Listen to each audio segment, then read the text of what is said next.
چیز بداند، از حال دل عاشقی خود چیز بداند.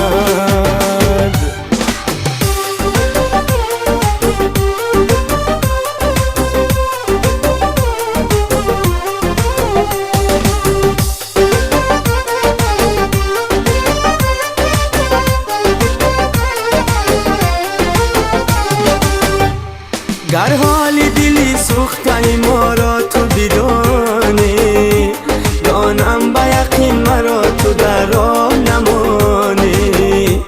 این نامه احوال پر از درد دلم را، گر لطف کنی تو از تگ دل بخوانی، گر لطف کنی تو از تگ دل بخوانی. من نامه نوشتم که همان یار بخواند، از حال دل عاشق خود چیز بداند. من نامه نوشتم که همان یار بخواند، از حال دل عاشق خود چیز بداند، از حال دل عاشق خود چیز بداند.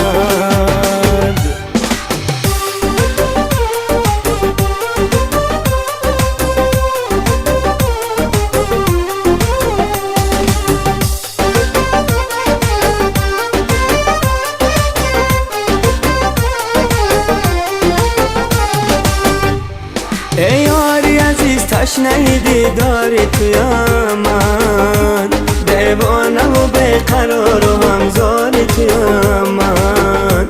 من نامه نویستم که به تو تا تو بدانی، هم عاشقم و شفته بر رخساری تویم من، هم عاشقم و شفته بر رخساری تویم من.